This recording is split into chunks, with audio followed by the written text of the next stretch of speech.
As retas são concorrentes simplesmente quando elas se interceptam. Mas aí, observe o que pode acontecer aqui, ó. Imagina uma situação assim, ó. Tem aqui o eixo Y, tem aqui o eixo X. Agora eu vou colocar duas retas aqui, ó. De novo, vou colocar uma vermelha. Opa, vou colocar aqui uma vermelha. Vou colocar agora uma verde. Essas duas retas, claramente, elas estão se interceptando. Essas duas retas se interceptam. Então, de cara, você já sabe que elas são retas concorrentes. E se elas são retas concorrentes, você também já sabe que elas têm coeficientes angulares diferentes.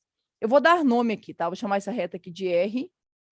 Vou chamar essa reta aqui de S. Então, a gente já sabe, com certeza, que o A da reta R é diferente do A da reta S, certo? Só que aqui eu não quero uma situação qualquer, não, tá? Eu quero uma situação em que o ângulo entre essas duas retas aqui, ó, seja de 90 graus. Ou seja, elas são concorrentes, mas elas concorrem, ou seja, elas se interceptam de um modo especial, que elas se interceptam formando um ângulo de 90 graus. Então, a reta R é perpendicular à reta S. Aí, o que eu quero que você consiga entender aqui? A gente consegue provar isso com trigonometria, só que dá um certo trabalho. Então, eu vou pedir para vocês guardarem isso aqui. E, assim, é muito importante que você veja isso para não correr o risco de você se confundir, tá? Imagina, aqui tem um ângulo alfa. Aqui, ó, se eu quisesse calcular o A da reta R, eu teria que fazer a tangente do ângulo alfa. Aqui eu vou colocar um ângulo beta. É esse ângulo aqui de fora, tá? Eu não sei quanto que vale esse ângulo beta, mas se eu quisesse descobrir quanto que vale o A da reta S, eu teria que fazer a tangente daquele ângulo beta. Eu não sei se vocês conseguem ver aí, mas esse ângulo aqui, ele é maior do que 90 graus. Ah, Ju, por que você não pega o ângulo aqui de dentro? Porque eu não posso pegar o ângulo de dentro. Lembra, a gente sempre vai medir ângulo no sentido anti-horário. Então, é esse ângulo aqui e esse ângulo aqui, tá? Esse ângulo, ele é maior do que 90 graus. Gente, ângulos que são maiores do que 90 graus, eles têm a tangente negativa. Ah, Ju, como é que você sabe que tem tangente negativa? Por vários motivos, mas vamos pensar no motivo simples. Tangente é o seno dividido pelo cosseno. Esse ângulo aqui é um ângulo que está no segundo quadrante. Visualiza aí o círculo trigonométrico e pensa no segundo, um arco que está no segundo quadrante. Um arco que está no segundo quadrante tem seno positivo, mas tem cosseno negativo. Quando eu faço um número positivo dividido por um número negativo, o resultado vai ser negativo. Então, com certeza, essa tangente aqui vai ser negativa. Tanto, ó, que uma reta ela é crescente, isso quer dizer que está aumentando o valor ali da função, e essa reta verde aqui ela é decrescente, quer dizer que está diminuindo o valor da função. Um A é positivo, o outro A é negativo. Mas não é só isso, na verdade tem uma relação um pouco mais específica, tá? E eu vou pedir para vocês guardarem isso aqui. Eu não sou de ficar pedindo para vocês decorarem coisas, gente, mas tem alguns detalhes que vão facilitar demais a nossa vida, que é o seguinte: quando duas retas são paralelas, elas têm o mesmo coeficiente angular. Agora, quando duas retas são perpendiculares, o produto entre os seus coeficientes angulares é igual a -1. Ah, Ju, pelo amor de Deus, de onde que saiu isso? Gente, isso sai da gente fazer a conta aqui. A gente consegue fazer a conta por aqui. Mas, como eu falei, dá muito trabalho, que você vai ter que pensar em ângulos suplementares, dá um certo trabalho. Então, eu gostaria que vocês guardassem isso. Se duas retas são perpendiculares, o produto entre os seus coeficientes angulares é igual a -1. Tem gente que gosta de decorar de uma forma mais direta. Eu, inclusive, prefiro, que é o seguinte: se eu isolar aqui um dos dois, por exemplo, imagina que eu quisesse isolar o A da reta S. O que seria o A da reta S? O A da reta S seria -1 dividido pelo A da reta R. Entenda, esquece o menos aqui por um instante. Vou até apagar ele aqui, ó. Esquece o menos por um instante. Se a relação fosse só essa, eu diria assim, ó, o A da reta S é igual ao inverso do A da reta R. Mas tem um menos. Como tem um menos, na verdade, o que acontece é que o A da reta S é menos o inverso do A da reta R.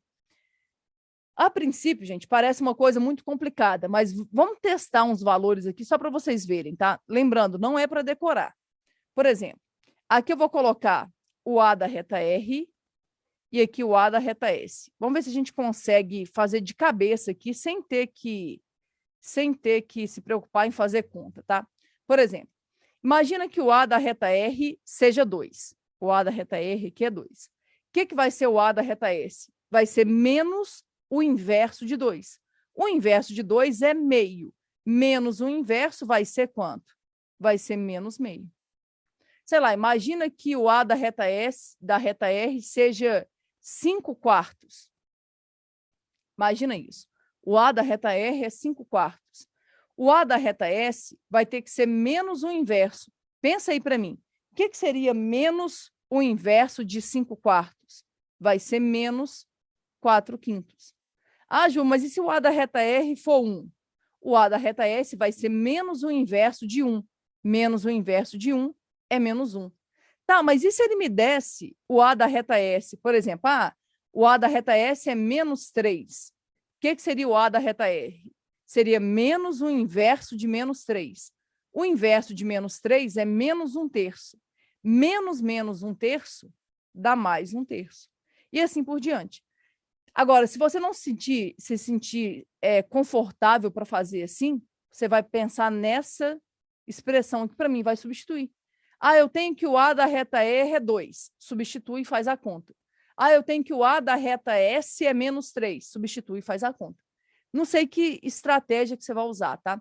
Mas sempre que duas retas são perpendiculares, o produto entre seus coeficientes angulares vai ser igual a menos 1. Ju, como é que isso pode aparecer? Do mesmo jeito, tá? Ele pode te dar uma situação na qual ele vai te dar lá duas retas e vai te perguntar a posição relativa entre aquelas duas retas. E você vai ter que saber falar sobre isso. Algumas cidades são planejadas. Nesse tipo de cidade, grande parte de suas ruas e avenidas são paralelas ou perpendiculares, facilitando e muito a localização de pessoas e ou lugares. Suponha que você tenha acesso ao mapa cartesiano dessa cidade projetada. Nesse tipo de representação, podemos associar equações de retas a ruas e avenidas. A seguir, observe equações associadas a algumas ruas e avenidas da cidade em questão. Avenida 1, Avenida 2, Avenida 3, Rua A e Rua B. Ao analisar as equações, tem-se que... Gente, isso aqui é aquele tipo de questão que não tem um comando, tá? Então, você vai ter que olhar alternativa por alternativa e observar ali alternativa por alternativa o que ele quer. Eu quero saber se algumas ruas e avenidas ali são paralelas, se são perpendiculares, a gente pode falar sobre elas. O que você vai ter que fazer? Ju, vou descobrir todos. Pode fazer isso se você quiser. Eu pensaria por partes, tá? Por exemplo, letra A. As ruas A e B são paralelas. Eu ia verificar se isso é verdade ou não. Depois, se for verdade, marca a resposta, vai para a próxima. Depois, as avenidas 1 e 2 são paralelas. Vou verificar isso. E aí você vai conseguir marcar a sua resposta com uma certa tranquilidade, tá? A letra A está falando que as ruas A e B são paralelas. Será? A e B. Vem aqui e descobre, o que seria a equação da rua A? A rua A é 3x menos 4y igual a 6. Lembra, a gente tem que isolar o y. Vou passar o y para cá. Vai ficar 3x menos 6 vai ser igual a 4y. Passo o 4 dividindo. Eu vou passar separado, tá, gente? Por quê? Porque eu tenho mania de já deixar pronto assim. Mas você pode fazer do jeito que você achar mais prático. Aqui até dá para simplificar, mas eu não estou muito interessada em saber o B, eu quero saber o A. Repara, o A aqui vale 3/4. Vamos pensar agora a rua B. A rua B é 4x mais 3y igual a 9. Vamos isolar o y. 3y vai ser igual a menos 4x, né? Menos 4x mais 9. Passo 3 dividindo. O que vai ser o y? Menos 4x sobre 3 mais 9 sobre 3. Aqui dá até para melhorar, mas eu não estou preocupada com essa coisa, tá, gente? Vem aqui e pensa, quem que é o A dessa reta? Menos 4/3. Esses coeficientes angulares são iguais? Não. Mas se você for observador, você já consegue prever o que está acontecendo. Eles não são iguais. Um é menos o inverso do outro. Então, falar que as retas são paralelas está completamente errado. Mas se tiver alguma coisa aqui falando que as retas A e B são perpendiculares, você já pode marcar. Então, que letra que você marca aí? Letra C. Ah, Ju, mas e se eu quisesse conferir o resto? Gente, aqui a gente pode conferir, né? Na prova, não te aconselho. Você já achou a resposta? Então, aqui eu posso conferir. Por exemplo, ele fala que as avenidas 1 e 2 são paralelas. Será? Aqui, ó, o que seria a avenida 1? Seria Y igual a menos X mais 3. O que seria a avenida 2? Seria Y. Aqui está menos X, passa para cá mais X. Então, é X mais 5. Aqui o coeficiente angular é menos 1, aqui é 1. São iguais? Não. Então, não tem como elas serem paralelas. E aí você vai eliminando assim. Vanessa está falando que fez todos. Pode fazer por segurança, tá, gente? Mas na prova não dá muito tempo para a gente ficar pensando desse jeito, não. Então, eu, sinceramente, ia achar ali e ia partir para a próxima.